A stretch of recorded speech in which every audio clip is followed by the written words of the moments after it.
তেজগাঁ থেকে সংবাদ সন্ধ্যা নিয়ে আপনাদের সাথে আছি আমি আলী আসলাম এবং আমি তাসনিমে জান্নাত। তথ্যে শুরুতেই জানাবো বার্তা কক্ষের সর্বশেষ। দুর্নীতি সরকারের উন্নয়নে বড় বাধা, সংসদে কড়া সমালোচনা। দুর্নীতিমুক্ত দেশ গড়তে নীতি শিক্ষায় গুরুত্ব।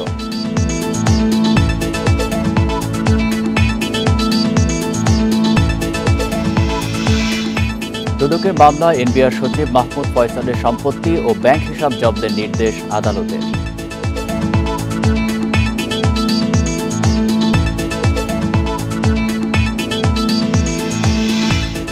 সাদিক অ্যাগ্রোর অবৈধ স্থাপনা উচ্ছেদ, খালের জমি উদ্ধারে ছাড় নেই হুঁশিয়ারি উত্তর সিটি কর্পোরেশনের।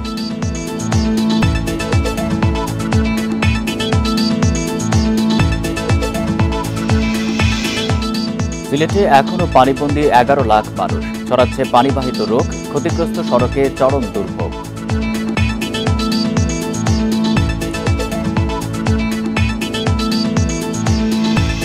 শুনছিলেন শিরোনাম, এবার বিস্তারিত। দুর্নীতি সরকারের উন্নয়নে বড় বাধা। সংসদ অধিবেশনে এ বিষয়ে কড়া সমালোচনা করেন সংসদ সদস্যরা। তারা বলেন, দুর্নীতিমুক্ত দেশ করতে নীতি শিক্ষায় গুরুত্ব দিতে হবে। বৃহস্পতিবার সংসদে বাজেটের উপর আলোচনায় এসব কথা বলেন তারা। সংসদ সদস্যরা বলেন, বর্তমান সরকার শহর থেকে গ্রাম সমান তালে উন্নয়ন কাজ চলমান রাখলেও কিছু দুর্নীতিবাজের জন্য সমালোচিত হচ্ছে সরকার। দেশের উন্নয়ন অগ্রযাত্রা অব্যাহত রাখতে দুর্নীতিমুক্ত দেশ করার কোনো বিকল্প নেই। প্রস্তাবিত বাজেট নিয়ে ক্ষমতাসীন দলের সংসদ সদস্যরা অভিযোগ করেন, বিএনপি সহ কিছু বুদ্ধিজীবী না বুঝেই বাজেটের সমালোচনা করছেন। বিএনপির সময় লুটপাটের জন্যই বাজেট করা হতো বলেও অভিযোগ করেন তারা।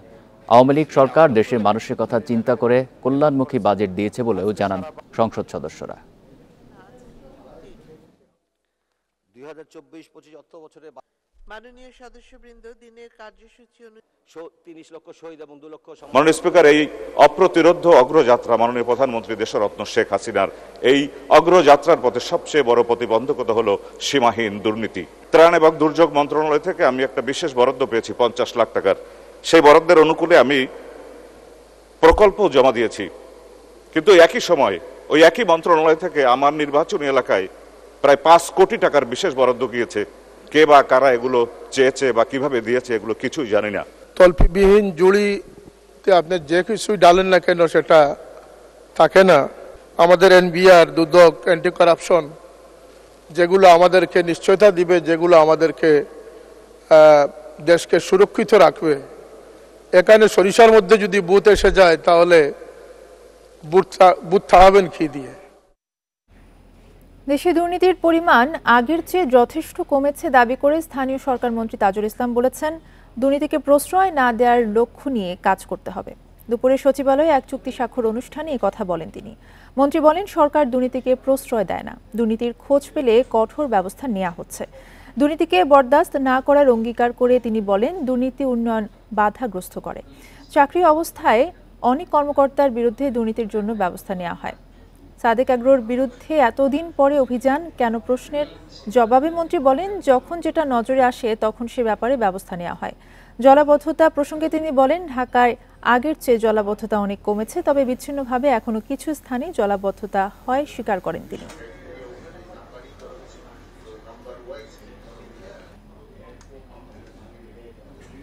বহুল আলোচিত রাজস্ব কর্মকর্তা মতিউর রহমানের বড় মেয়ের সম্পদের পরিমাণ তার মার 4 গুণেরও বেশি। আলাদা আয়কর নথিতে মা মেয়ের মোট সম্পদ 52 কোটি টাকা দেখানো হলেও বাস্তবে আরও বেশি বলছেন বিশ্লেষকেরা। 5টি কোম্পানিতে মেয়ের বিনিয়োগের তথ্য পাওয়া গেছে, তবে মা মেয়ের আয়কর নথিতে মিলেছে নানা অসঙ্গতি। ইন্ডিপেন্ডেন্ট টেলিভিশনের অনুসন্ধানে উঠে এসেছে এসব তথ্য। বিদেশের মাটিতে নিজের পরিচয় দেন মেকআপ আর্টিস্ট। আয় বলতে এইটুকুনি, বৈধ পথে বিদেশে টাকা নেয়ার কোনো তথ্যও নেই। অথচ তার চালচলন, জীবনযাপন ধনাঢ্য ব্যক্তিদেরও হার মানায়। 32 বছর বয়সী এই যুবতী ফারজানা রহমান ইপসিতা, মতিউরের প্রথম স্ত্রীর বড় মেয়ে। নেট দুনিয়া এরই মধ্যে বিস্মিত হয়েছে তার কানাডার গাড়ি বাড়ির ছবি দেখে। তবে দেশের সম্পদের তথ্য আরও অবাক করার মতো। আয়কর নথিতে 5 কোম্পানিতে 7 কোটি টাকা বিনিয়োগের তথ্য আছে। নরসিংদী, গাজীপুর, ঢাকায় জমি ও বাড়ির দাম দেখিয়েছেন প্রায় 13 কোটি টাকা। ব্যাংক আমানত, সঞ্চয়পত্র, নিজের কোম্পানিকে ঋণ, ভাইকে দেয়া ধার বাবদ ইপসিতার সম্পদ 22 কোটি টাকা। অলংকার, ফার্নিচার ও নগদ মিলিয়ে আছে 2.25 কোটি। অন্যদিকে ব্যাংকে ঋণ 2 কোটি টাকা। সে হিসেবে সম্পদ 42 কোটি টাকা। নরসিংদীতে হেবাসূত্রে 1.5 একর জমির মালিক ইপসিতা। আয়কর নথিতে এই জমির বর্ণনা থাকলেও দাম উল্লেখ নেই। রাজধানীর বসুন্ধরায় 30 থেকে 40 কোটি টাকা দামের 7 তলা বাড়িসহ 5 কাঠা জমির দাম দেখিয়েছেন মোটে 5 কোটি টাকা। নীলক্ষেতে পার্কিং সহ 1,500 স্কোয়ার ফিট ফ্ল্যাটের দাম ধরেছেন মাত্র 60 লাখ। এটা দুর্ভাগ্যজনক হলেও যে পদ্ধতিটি সরকারের নেওয়া উচিত সেটা হচ্ছে যে দুদকের মাধ্যমে একটা নির্মোহ একটা তদন্ত করানো এবং সেটার মাধ্যমে সবকিছু উদ্ঘাটিত করা। ইপসিতার মা লাকির আয়কর নথিতে সম্পদ আছে 12 কোটি টাকার। বিপরীতে ব্যাংক ঋণ 2 কোটি টাকা। কোটি টাকার পাজরে চড়লেও নথিতে লাকির নিজস্ব গাড়ির কোনো তথ্য নেই। তবে গাড়ির বিপরীতে সম্পদ মূল্য দেখানো আছে 3.25 লাখ টাকা। গ্রামে এমন প্রাসাদসম অট্টালিকা থাকলেও আসবাবপত্রের দাম মাত্র 75,000 টাকা। 1.5 একর জমি হেবাসূত্রে পাওয়া, এ কারণে দাম ধরা হয়নি। মিরপুরে একই ভবনে 4টি ফ্ল্যাটের মালিক, তবে তা হেবাসূত্রে পাওয়া। আবার মেয়ে ইপসিতা মাকে দিয়েছেন কোটি টাকা উপহার। আয়কর নিবন্ধন নম্বর TIN নিতেও চালাকি করেছেন লাকি। টিনে ভুয়া ঠিকানা দিয়েছেন। শিক্ষিকা থেকে রাজনীতিক বনে যাওয়া এই নারী। Ruhul Amin, independent News, Dhaka. 14 দিন পর জনসম্মুখে এলেন বিতর্কিত জাতীয় রাজস্ব বোর্ডের কর্মকর্তা মতিউর রহমানের স্ত্রী লায়লা কানিজ লাকি। বেলা 11টা থেকে দুপুর 1টা পর্যন্ত নরসিংদীর রায়পুরা উপজেলা পরিষদ কার্যালয়ে SSC পরীক্ষা ও বঙ্গবন্ধু গোল্ড কাপ ফুটবল টুর্নামেন্টের প্রস্তুতি সভায় অংশ নেন তিনি। এ সময় উপজেলা পরিষদ কার্যালয়ের বাইরে তার কর্মী সমর্থকরা উপস্থিত ছিলেন, তবে সাংবাদিকদের সঙ্গে কোনো কথা বলেননি তিনি। এর আগে 13 জুন অফিস করেছেন লায়লা কানিজ। 2022 সালে উপজেলা চেয়ারম্যান নির্বাচিত হন তিনি। আছেন জেলা আওয়ামী লীগের ত্রাণ ও সমাজ কল্যাণ বিষয়ক সম্পাদকের দায়িত্বে।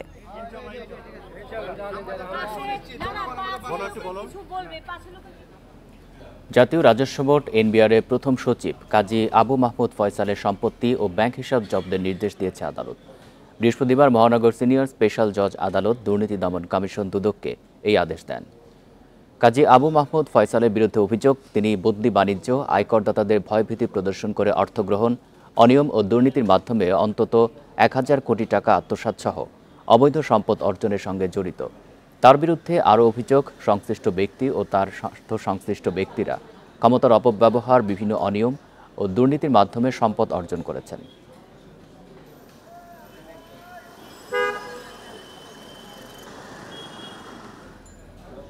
শিশুদের প্রাথমিক শিক্ষা সরকার 2 বছর করতে চায় বলে জানিয়েছেন প্রধানমন্ত্রী শেখ হাসিনা। পাশাপাশি প্রযুক্তি নির্ভর শিক্ষা ব্যবস্থা নিশ্চিতে প্রতিটি স্কুলে কম্পিউটার ল্যাব করে দেওয়ারও কথা বলেছেন তিনি। সকালে প্রাথমিক ও গণশিক্ষা মন্ত্রণালয়ের অনুষ্ঠানে যোগ দিয়ে এসব কথা বলেন শেখ হাসিনা। বাংলাদেশ প্রতিষ্ঠার কাণ্ডারি ওসমানী স্মৃতি মিলনায়তনে প্রাথমিক ও গণশিক্ষা মন্ত্রণালয়ের অনুষ্ঠান। বিষয়ভিত্তিক কুইজ কথা প্রদান। শুরুতে শিশুবান্ধব প্রাথমিক শিক্ষা স্মার্ট বাংলাদেশের দীক্ষা প্রতিপাদ্যের জাতীয় প্রাথমিক শিক্ষা সপ্তাহ উদ্বোধন করেন প্রধানমন্ত্রী। পরে নানা প্রতিযোগিতায় জয়ী শিক্ষার্থীদের তুলে দেন পুরস্কার। বিভিন্ন ক্ষেত্রে অবদানের জন্য 18 বিভাগে 126 ব্যক্তি ও প্রতিষ্ঠানকে দেন প্রাথমিক শিক্ষা পদক। সহকারী শিক্ষক পরে নিজ বক্তব্যে দেশকে এগিয়ে নিতে যোগ্য, দক্ষ ভবিষ্যৎ নাগরিক গড়ে তোলার গুরুত্ব তুলে ধরেন সরকার প্রধান। আজকের যুগটা হচ্ছে প্রযুক্তি যুগ, কাজে কম্পিউটার শিক্ষা আমরা যেমন ল্যাব করে দিচ্ছি, তাছাড়া কম্পিউটার ট্রেনিং এবং ইনকিউবেশন সেন্টারও করে দিচ্ছি। তো সেইভাবে আমরা আধুনিক প্রযুক্তি জ্ঞান সম্পর্ক একটা জনগোষ্ঠী আমরা গড়ে তুলতে চাই। সেই দিকে লক্ষ্য রেখে আমাদের সব ধরনের ব্যবস্থা আমরা নিয়েছি। শিক্ষার সার্বিক উন্নয়নে বঙ্গবন্ধুর সরকার থেকে শুরু করে আওয়ামী লীগের প্রতিটি সরকারের আমলে নেওয়া পরিকল্পনার উপরও আলোকপাত করেন তিনি। আমরা শিক্ষার কারিকুলাম আধুনিক প্রযুক্তি জ্ঞানের মধ্যে নিয়ে আসছি প্রত্যেক স্কুলে। ইতিমধ্যে আমাদের লক্ষ্য আছে যে প্রতিটি স্কুলেই আমরা কম্পিউটার ল্যাব করে দেব। প্রথমে এটা মাধ্যমিক থেকে শুরু করেছিলাম, এখন আমাদের লক্ষ্য আমরা প্রাইমারি থেকেই শুরু করে দেব এবং সেই সাথে প্রি প্রাইমারি আমরা চালু করি। আর প্রি প্রাইমারি 1 বছরের জন্য, এখন আমরা সেটা 2 বছরের জন্য করতে চাচ্ছি। শুধু কেতাবি পাঠ্যক্রমে আটকে না রেখে সৃজনশীল শিক্ষায় শিশুদের প্রতিভা বিকাশের যৌক্তিকতা ও প্রাসঙ্গিকতা তুলে ধরেন শেখ হাসিনা। আমি সেই সবুজের মতো নিষ্পাপ শিশুটি বলছি।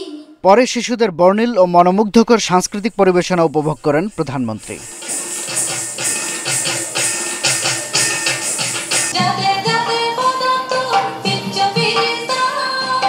শাহাদাত স্বপন, ইন্ডিপেন্ডেন্ট নিউজ, ঢাকা। সাবেক আইজিপি বেনজিরের তৃতীয় দফায় জব্দ করা সম্পত্তির ব্যবস্থাপনা ও রক্ষণাবেক্ষণে তত্ত্বাবধায়ক নিয়োগের আদেশ দিয়েছে আদালত। বৃহস্পতিবার দুদকের আবেদনের প্রেক্ষিতে ঢাকা মেট্রোপলিটন সিনিয়র স্পেশাল জজ মোহাম্মদ আশামস জগলুল হোসেন এই আদেশ দেন। এসব সম্পত্তির মধ্যে রয়েছে নারায়ণগঞ্জে রূপগঞ্জে আনন্দ হাউজিং সোসাইটির 6 কাঠার 4টি প্লট এবং সেখানে সাভানা ইকো রিসোর্টের নামে রেজিস্ট্রি করা স্থাপনা, রাজধানী গুলশানে 3 কাঠা জমি ও সেখানকার স্থাপনা, বাড্ডায় রূপায়ণ মিলেনিয়াম স্কোয়ারে 2টি অফিস স্পেস ও 2টি কার পার্কিং সহ 110.8 অযুতাংশ জমি এবং আদাবরের পিসি কালচার হাউজিংয়ের 6টি ফ্ল্যাট। এছাড়া বান্দরবানে 25 একর জমি ও সেখানকার স্থাপনাও এই আদেশের আওতায় রয়েছে।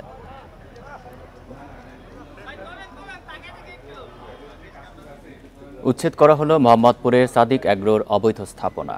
রাজধানীর রামচন্দ্রপুর খাল দখল করে গড়ে ওঠা এই স্থাপনার বিরুদ্ধে অভিযান পরিচালনা করে ঢাকা উত্তর সিটি কর্পোরেশন। এটি কোনো ব্যক্তি বা প্রতিষ্ঠানের বিরুদ্ধে অভিযান নয় জানিয়ে ডিএনসিসি বলেছে, খালের সীমানা 30 ফুটের মধ্যে থাকতে পারবে না কোনো স্থাপনা। উচ্ছেদ বিষয়ে কোনো বক্তব্য মেলেনি সাদিক অ্যাগ্রোর মালিকের। কোটি টাকার গরু কিংবা 15 লাখ টাকার ছাগল, বারবার আলোচনায় আসে সাদিক এগ্রোর নাম। শুধু এবছরই নয়, 2021 সালে জালিয়াতির মাধ্যমে ব্রাহ্মা গরু আনায় বিতর্কিত হয় প্রতিষ্ঠানটি। রাজধানীর রামচন্দ্রপুর খাল দখল করে গড়ে ওঠে এই এগ্রো। বছরখানেক আগেও যেখানে পশু রাখা হতো সেখানে এখন বসতি। অভিযানের খবর পেয়ে নিজেরাই সরে যায়। আমি এই জায়গায় 3 মাস হবে, নতুন ঘর, এই যে আমার মেয়ে আর আমি থাকি। আমার নোটিশ কিন্তু এইবারে নোটিশ দেওয়া হয় নাই। দীর্ঘদিন ধরে আরো মানুষ থাকতেছে, পরে আমি এই 4 মাস ধরে উঠেছি লোন উঠে গাছগাছালি পরিষ্কার করে সমান করছি, এখন সবাই চোখ পড়ে গেছে। সাদিকের বিরুদ্ধে খাল দখলের অভিযোগ বহুদিনের, কয়েকবার নোটিশও দেওয়া হয়, এরপরও সরেনি তারা। তবে এসব অভিযোগ মানতে নারাজ বাংলাদেশ ডেয়ারি ফার্মার্স অ্যাসোসিয়েশনের সাধারণ সম্পাদক। উল্টো সাদিক অ্যাগ্রোর পক্ষে সাফাই দিলেন। সিটি কর্পোরেশন ডিমার্কেশনটা, সে ডিমার্কেশনের ভিতরে কিন্তু সাদিক অ্যাগ্রো ফার্মটা নেই। সাদিক অ্যাগ্রো ফার্মটা, যেটা আমিও নিজে পর্যবেক্ষণ করে দেখলাম, এটা একটা প্রাইভেট জায়গার উপরে, এবং প্রাইভেট জায়গার যে মালিক যারা, তারাও কিন্তু এখানে উপস্থিত আছে। বৃহস্পতিবার সকাল 10টায় অভিযান শুরু হওয়ার কথা থাকলেও তা শুরু হয় বেলা 12টায়। ডিএনসিসি কর্তৃপক্ষ জানায়, খাল দখল করেছে সাদিক এগ্রো। হাইকোর্টের আদেশ অনুযায়ী খালের সীমানার 30 ফুটের মধ্যে কোনো স্থাপনা থাকবে না। স্পটে যে আছে আমি তাকেই তো নোটিশ করব, যে আমার খাল ভরাট করছে। সাদিক এগ্রো এখানে বর্জ্য ফেলছে নদীতে, সাদিক এগ্রো এখানে হচ্ছে যে পানি দূষণ করছে, মাটি ভরাট, এখানে হচ্ছে গরুর ব্যবসা, আমরা তাদেরকে নোটিশ করেছি। সাদিক এগ্রোর বিষয় না, বিষয়টা হচ্ছে আসলে খাল দখল যারা করবে তাদের বিরুদ্ধে অ্যাকশন হবে। উচ্ছেদ অভিযান নিয়ে সাদিক এগ্রোর মালিক ইমরান হোসেনের সঙ্গে বারবার যোগাযোগের চেষ্টা করেও তাকে পাওয়া যায়নি। বন ইবনে কামাল, ইন্ডিপেন্ডেন্ট নিউজ, ঢাকা। বাজারে সংকট না থাকলেও চড়া দামে বিক্রি হচ্ছে আলু। খুচরা বাজারে প্রতি কেজি আলু কিনতে হচ্ছে 65 টাকা কেজি দরে। টিসিবির হিসেবে মাত্র 1 মাসে এই আলুর দাম বেড়েছে 10% পর্যন্ত। স্বাভাবিক হয়নি ডিমের দামও। কোরবানির ঈদের আগে থেকেই বাড়তে শুরু করেছিল আলুর দাম। ঈদের পর তা এখন নাগালের বাইরে, যদিও বাজারে পর্যাপ্ত সরবরাহ রয়েছে। পাইকারি বাজারে প্রতি কেজি আলু বিক্রি হচ্ছে 58 থেকে 60 টাকায়, খুচরা বাজারে তা 65 থেকে 70 টাকা। বাড়তি দামের জন্য পরিবহন খরচকে অজুহাত দিচ্ছেন বিক্রেতারা। তবে ক্রেতাদের দাবি, সরকারি নজরদারি নেই বলেই সুযোগ নিচ্ছেন ব্যবসায়ীরা। ঈদের বেঁধে গাড়ি টাড়ি আসে নাই, গাড়ি ভাড়া বেশি আসলে এই জন্য দাম বেড়ে গেছে। 15,000 টাকার গাড়ি ভাড়া 30,000 টাকা এই কুরবানির ঈদে। বাচ্চা চাকরিজীবী, আমাদের ক্ষেত্রে সীমিত একটা ইনকাম আছে, এর ভেতরে চলতে হয়। আর বাড়তি যদি জিনিসপত্রের দাম দিয়ে কিনতে হয় তাহলে অনেক কষ্ট হয়ে যায়। স্বস্তি নেই ডিম কিনতেও। প্রতি ডজন ফার্মের মুরগির ডিম বিক্রি হচ্ছে 160 টাকায়। আড়তে অভিযান চালিয়েও সুফল মিলছে না। ইনকাম যতটুক তার থেকে মানে খরচা, আগে যেমন 10,000 টাকা বেতন পাইছি, তো সব কিনাকাটাও দেখা গেল কিছু রয়েছে। এখন মনে করেন 10,000 টাকা বেতনে কিছু হয় না। বাজার নিয়ন্ত্রণে সংশ্লিষ্টদের সঙ্গে আলোচনা হচ্ছে বলে দাবি তদারকি সংস্থা ভোক্তা অধিকার সংরক্ষণ অধিদপ্তরের। ডিমের বাজার অস্থির ওই একই কারণ, এবং সেই জায়গায় আমরা কিন্তু ইতিমধ্যেই সরকারের যারা আছে, বিশেষ করে লাইভস্টক মিনিস্ট্রি সহ যারা কনসার্ন আছে তাদেরকে আমরা জানিয়েছি, এবং এই বছরও আমি আশা করছি যে আমাদের এই অভিযানের ফলে এবং মঙ্গলবারের যে আমরা মিটিং রেখেছি, এই মিটিংয়ের পরে আমাদের ডিমের বাজারের যে প্রবলেমগুলো আছে সেটা দূর হবে এবং দামটা হয়তো আপনার নাগালের মধ্যে চলে আসবে। ডিম আলুর দাম নাগালে রাখতে আমদানির পরিকল্পনা রয়েছে বলেও জানায় বাণিজ্য মন্ত্রণালয়। Shahid Ahmed, Independent News, Dhaka. তিস্তা প্রকল্পে ভারতের সহায়তা বাংলাদেশের জন্য ভালো হবে বলে মন্তব্য করেছেন পররাষ্ট্রমন্ত্রী হাসান মাহমুদ। বলেন, এই প্রকল্পে চীনের আগ্রহ থাকলেও তিস্তা ভারত ও বাংলাদেশের যৌথ নদী, তাই দিল্লির পক্ষে সায় ঢাকার। দুপুরে পররাষ্ট্র মন্ত্রণালয়ে সাংবাদিকদের প্রশ্নের উত্তরে মন্ত্রী আরও বলেন, বাংলাদেশ সব দেশের সঙ্গেই সম্পর্কের ভারসাম্য বজায় রাখে। এরই বহিঃপ্রকাশ ভারতের পর প্রধানমন্ত্রীর চীন সফর। এতে চীনের সঙ্গে সম্পর্ক আরও জোরদার হবে বলে মনে করেন মন্ত্রী। জানান, ভারতের সঙ্গে ট্রেনে আঞ্চলিক যোগাযোগ বৃদ্ধির বিষয়ে ভাবছে সরকার। এই সার্ভিসের আওতায় ট্রেনে ভারত হয়ে নেপাল ও ভুটানে যাওয়া যাবে। চায়না অনেক আগে প্রস্তাব দিয়েছিল, এরপরে ভারতের প্রস্তাব আসছে। তিস্তা যেহেতু দুই দেশের যৌথ নদী, ভারত এবং বাংলাদেশের, সেই ক্ষেত্রে আমরা মনে করি এটি যদি ভারত আমাদেরকে আমাদের প্রয়োজন অনুযায়ী আমাদের সহায়তা করে তাহলে সেটি ভালো। নামছে বন্যার পানি, ছড়াচ্ছে পানিবাহিত রোগবালাই। দুর্গত এলাকায় দেখা দিয়েছে খাদ্য বিশুদ্ধ পানির সংকট। সড়ক ক্ষতিগ্রস্ত হওয়ায় এখনও স্বাভাবিক হয়নি যোগাযোগ ব্যবস্থা। এদিকে সিলেট, সুনামগঞ্জ ও মৌলভীবাজারে এখনও পানিবন্দী প্রায় 11 লাখ মানুষ। মৌলভীবাজারের কুলাউড়া, জুড়ি ও বড়লেখা সহ 5 উপজেলার বন্যার পানি নামছে ধীর গতিতে। বিভিন্ন সড়ক থেকে পানি না নামায় এখনও স্বাভাবিক হয়নি যোগাযোগ ব্যবস্থা। হাওড়া অঞ্চলে বাড়িঘরে পানি থাকায় এখনও আশ্রয়কেন্দ্রে আছেন প্রায় 7,500 মানুষ। বন্যা দুর্গত এলাকায় খাবার ও বিশুদ্ধ পানির সংকট দেখা দেওয়ার পাশাপাশি ছড়াচ্ছে পানিবাহিত নানা রোগ। পানিটা সব ভাঙ্গা, বেড়াউড়া সব ভাঙে গেছে, সব স্কুলে গেছেন, আমি বাড়িতে খালি বাড়ি ফোর দিই। বন্যায় লেক গোর দুয়ার লেগে তো এবার আমরা ভিটা হবো জিন্দার হরি হরি আমরা গোর ওখানে।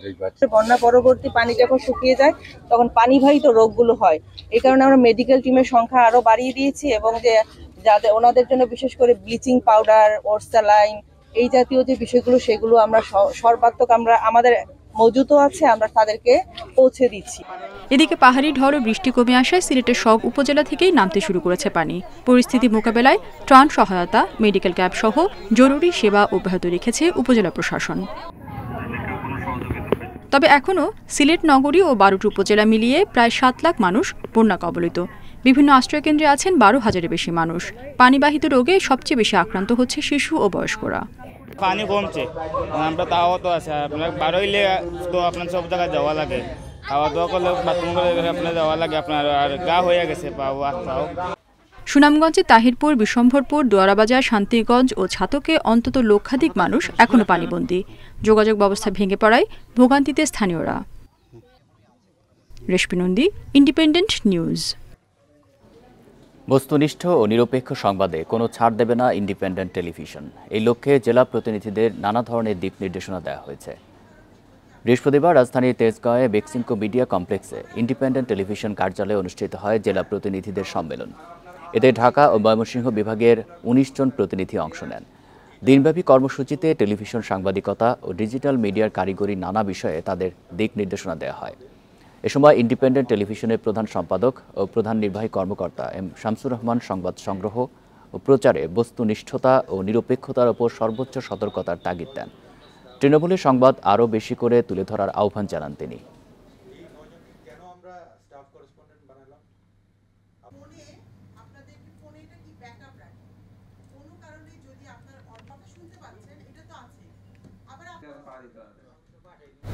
আপনি আমাদের কোনো অধিকার নেই এই ধরনের সেন্সেশনাল নিউজ করার জন্য, এটা সাংবাদিকতা এবং এই সাংবাদিকতা আমরা করিনি, আমরা করবো না, ঠিক আছে? সো আর আপনি নিজেই বললেন যে আপনার নিউজ রুমের তরফ থেকে আপনাদের এই প্যারা দেয় না বা এই প্রেশারটাও দেয় না, সেদিক দিয়ে তো আমি বলবো যে আপনারা ওয়ান অফ দ্য লাকিয়েস্ট। এই ছিল এখনকার সংবাদ। ধন্যবাদ সবাইকে।